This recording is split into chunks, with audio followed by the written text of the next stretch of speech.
শ্রীভূমিতে অনুষ্ঠিত মেগা স্বাস্থ্য শিবির স্বাস্থ্য বিভাগের তরফ থেকে মেগা শিবিরের আয়োজন।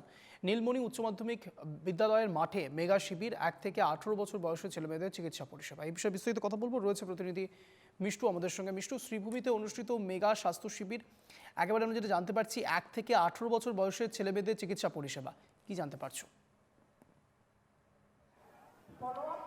নিশ্চয়ই এই মুহূর্তে আমরা দেখো অঞ্জন দাঁড়িয়ে রয়েছি শ্রীভূমি শহরের নীলমণি স্কুলের খেলার মাঠে, এবং যে মাঠে মূলত অসম সরকার স্বাস্থ্য বিভাগের অধীনে আসলে মেগা এক স্বাস্থ্য শিবিরের আয়োজন করা হয়েছে। সেই স্বাস্থ্য শিবিরের সামগ্রিক দৃশ্য এই মুহূর্তে আমরা দেখানোর চেষ্টা করছি। প্রথমে আমরা একটু মঞ্চের দিকে নজর দেব, যে মঞ্চে আসলে স্বাস্থ্য বিভাগের বিভিন্ন কর্মকর্তা থেকে শুরু করে এখানে আমরা দেখতে পাচ্ছি যে মন্ত্রী রয়েছেন কৃষ্ণেন্দু পাল। তৎসঙ্গে আমরা দেখতে পাচ্ছি যে এখানে যথেষ্ট লোক এখানে এসে উপস্থিত হয়েছেন। যদি একটু মান্না জুম করে দেখায় সেই পরিবেশ, আসলে এটা হচ্ছে মঞ্চের পরিবেশ, যে মঞ্চে আছেন অনেকেই। কিন্তু যেহেতু এটা একটা হেলথ ক্যাম্প, সেহেতু আমরা হেলথ ক্যাম্পের বিষয়ে কিছু জানার চেষ্টা করব। এখানে আমরা দেখতে পাচ্ছি যে কাউন্টার রয়েছে প্রায় 73টা কাউন্টার, যেসব কাউন্টারে মূলত 1 থেকে 18 বছরের যারা রোগী রয়েছেন তারা এখানে এসে পঞ্জীয়ন করবেন, এবং পঞ্জীয়ন করার পর তাদের চিকিৎসা পরিষেবা প্রদান করা হবে। যদি কোনো রোগীর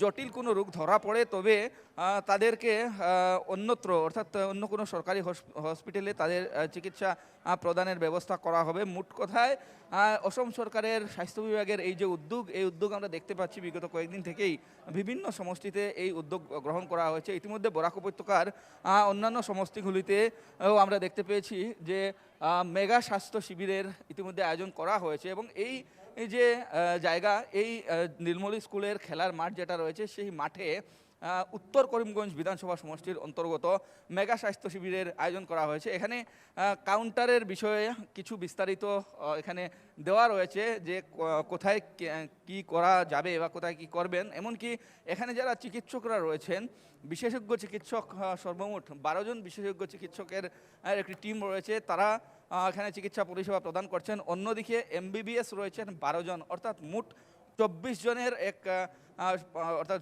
চিকিৎসকের দল এখানে তারা কিন্তু স্বাস্থ্য পরিষেবা প্রদান করে যাচ্ছেন।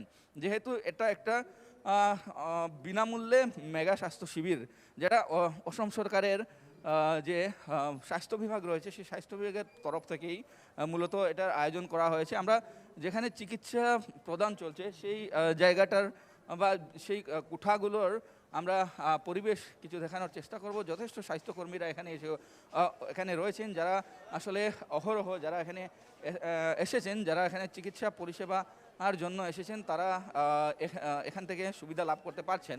আমরা নীলমণি স্কুলের যে মিষ্টু সম্ভব বলে কথা বলার চেষ্টা করব। প্রত্যেকটা কাউন্টারেই এমনভাবেই আমরা কথা বলবো। এখানে চিকিৎসকরা রয়েছেন, নার্সরা রয়েছেন, যারা এখানে স্বাস্থ্য পরিষেবা প্রদান করছেন। আমরা কিছু কথা বলবো। চিকিৎসক রয়েছেন, কি বলবেন, কি ধরনের রুগী এখানে আসছে? তো children 0 to 18 years of age, এরপরে আমাদের এল্ডারলি রুগী আছে, স্পেশালি অনেক অনেক ডিপার্টমেন্টের, অপথলমোলজি, চক্ষুর বাচ্চা বিভাগ, ENT বিভাগ, নিউরোসার্জারি, অবসেন গাইনি, সব বিভাগ আছে। এটা হলো জেনারেল ওপিডি। এখান থেকে আমাদের স্পেশালিস্ট ডিপার্টমেন্ট শুরু হচ্ছে। ওদিকে গিয়ে আরও স্পেশালিস্ট ডক্টর আছে করবে। বুঝতে পেরেছি। স্বাভাবিকভাবে 1 থেকে 18 একসঙ্গে একত্রিত হয়ে তারা এই স্বাস্থ্য শিবিরে আসছেন, বিনামূল্যে স্বাস্থ্য পরিষেবা নিচ্ছেন। অনেক ধন্যবাদ মিষ্টুর সঙ্গে থাকার জন্য।